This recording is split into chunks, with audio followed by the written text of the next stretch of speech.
दुनिया का पहला जीव कैसे बना होगा।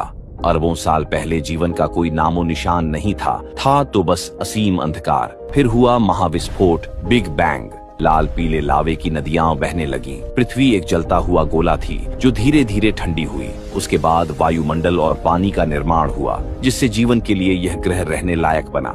लाखों वर्षों तक बारिश हुई, समुद्र बने और उन्हीं सागर की गहराइयों में जीवन की पहली चिंगारी जगी। समय बीतता गया, छोटे जीवों से मछलियां बनी, मछलियों से उभयचर, और फिर धरती पर पहला जीव आया। यही था उस अनंत यात्रा का आरंभ, जहां जीवन ने अपने पैरों से जमीन को छुआ। प्रकृति ने कई बार सब कुछ मिटाया और नया बनाया। डायनासोर खत्म हुए और पृथ्वी पर नए प्राणी आने लगे। उनमें से एक था मनुष्य का पूर्वज, पहला मानव। न कपड़ा था, न भाषा, न साधन। वो बस जीवित रहने की कोशिश कर रहा था। जानवरों से लड़ता, पेड़ों के फलों पर जीता, पर उसके भीतर कुछ अलग थी, जो थी सोचने की शक्ति। और फिर एक दिन उसने पत्थर से औजार बनाया। यही था मानव की बुद्धि का पहला प्रमाण। धीरे धीरे उसने आग जलाई। रात के अंधेरे में पहली बार प्रकाश देखा, आग जिसने डर को दूर किया और जीवन को दिशा दी। अब मानव शिकारी था, पर साथ ही खोजी भी। वो गुफाओं की दीवारों पर चित्र बनाता, जानवरों को साधता और झुंड में रहने लगा। यही था मानव समाज का आरंभ। धीरे धीरे उसने समझा कि साथ रहना, खाना बांटना और रक्षा करना, यही जीवन का रास्ता है। और एक दिन